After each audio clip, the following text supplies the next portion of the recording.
Dans cette vidéo, on va voir l'instruction à utiliser pour récupérer des données tapées au clavier et les stocker dans des variables afin de les utiliser dans notre programme.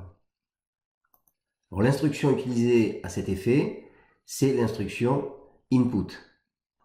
Alors, cette instruction s'utilise comme ceci, c'est-à-dire qu'on aura ici une variable. Ici, on aura un égal, qui est le symbole de l'affectation, input, qui est ce qui permet de récupérer les données.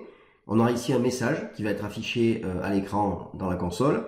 Et donc, l'utilisateur va taper une chaîne de caractères qui sera stockée ici dans cette variable. Attention, cette instruction ne permet que de récupérer une chaîne de caractères. C'est-à-dire que si je veux récupérer un nombre, évidemment, il faudra faire quelque chose en plus.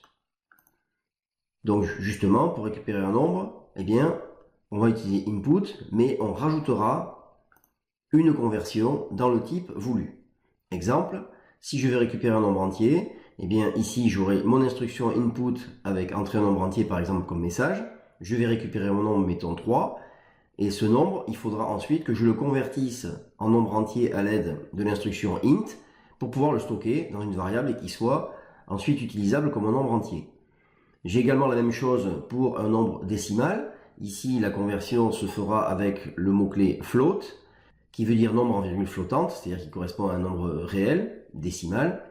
Et enfin, dernière chose, on peut également évaluer une expression algébrique, c'est-à-dire si ici on rentre une chaîne de caractères qui correspond à une expression algébrique du style 3 plus 2 ou 7 divisé par 4, etc., eh bien on peut, grâce à la fonction eval, évaluer cette expression algébrique, donc calculer son contenu et le mettre dans une variable ensuite.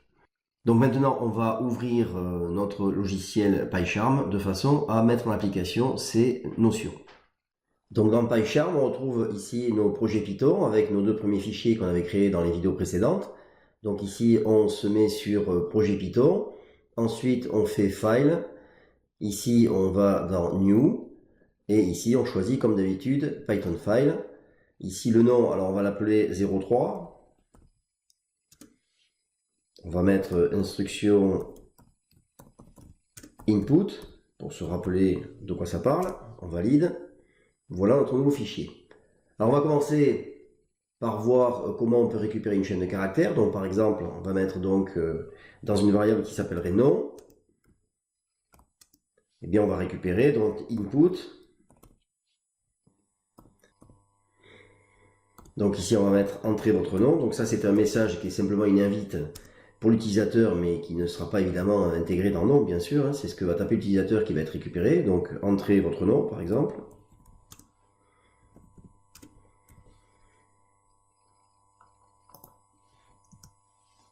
Donc maintenant on peut tester. Alors ici pour tester, évidemment attention, si je lance, vous voyez qu'ici le fichier actif c'est variable et opérateur.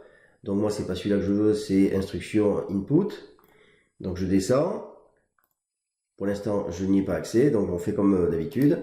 On commence par faire un clic droit et on fait run ici.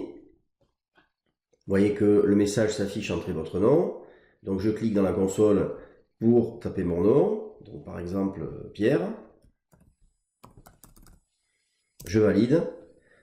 Ça c'est terminé. Alors évidemment, je vais rajouter quelque chose pour qu'on voit ce qui s'est passé. Donc ici, vous constatez que par contre, j'aurais pu rajouter un petit espace pour que ce soit un peu plus joli. Donc je mets un espace ici et dessous, je vais demander d'afficher la variable qui s'appelle nom de façon à voir ce qui s'est passé. Donc je relance. Alors maintenant, vous voyez que j'ai bien ici mon fichier 3 qui est chargé. Donc je peux lancer d'ici. Donc je lance, entrez votre nom. Donc pareil, Pierre.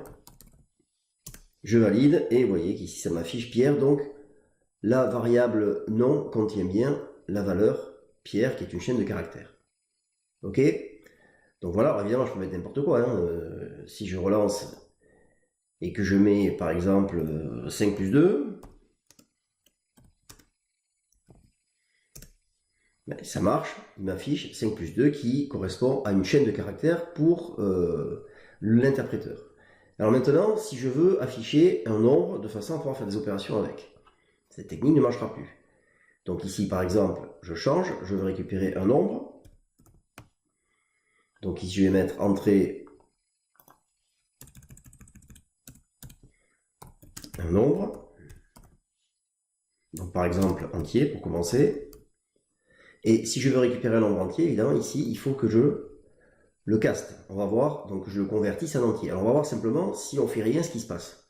Donc on va ici récupérer, donc on va l'afficher. Donc on va mettre ici nombre. Et dessous on va essayer de faire nombre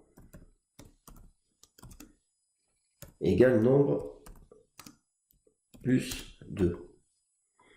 Donc autrement dit, ce qu'on veut, c'est que dans nombre, eh bien, il remplace la valeur de nombre par la valeur de nombre plus 2. Donc on lance le programme. Donc ici, entrer un nombre entier, par exemple 5. Et là, ici, qu'est-ce qui se passe? Eh bien, il me dit, problème, voilà, je peux seulement concaténer. Donc c'est-à-dire, ça veut dire quoi ça? Alors ça veut dire tout simplement que, eh bien, pour lui, 5 c'est une chaîne de caractères. Donc la seule opération qu'il peut faire sur une chaîne de caractères, c'est quand il y en a plusieurs qui sont additionnés, les concaténer entre elles. Donc ici, ça, il ne peut pas le faire. Hein, il aurait pu additionner deux chaînes de caractères, mais sachant que 2 n'est pas une chaîne de caractères, on verra les chaînes un peu plus tard. Hein, pour l'instant, c'est normal, c'est un peu compliqué. Donc, voilà, il me dit, je ne peux pas additionner un nombre entier avec une chaîne de caractères. Donc, vous voyez que ça ne marche pas. Maintenant, si à la place, ici, je mets ici un cast, donc c'est-à-dire une conversion en entier, donc je mets int devant,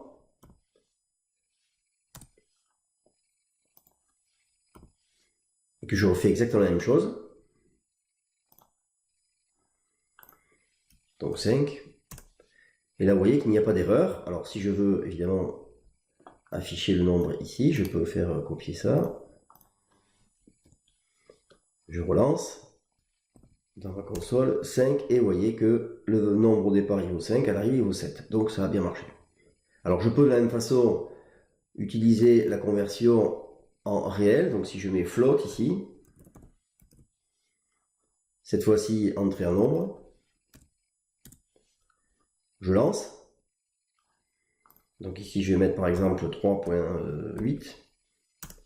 Et vous voyez que ça marche également. Il a bien lu le nombre 3.8 qui est converti en float sans problème. Enfin, dernière chose, si je veux évaluer une expression, je peux aussi le faire avec la fonction eval. Donc ici, si je mets eval, ici je mets entrer une expression algébrique.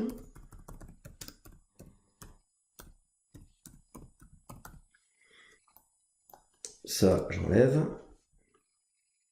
Je lance.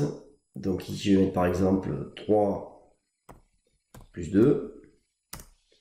Je lance et vous voyez qu'il a évalué ceci et il me rend 5. Alors évidemment, je ne peux pas faire n'importe quoi. Par exemple, si je mets, donc je relance, si je mets par exemple bonjour, ben là il me dit non, c'est pas possible, ça marche pas.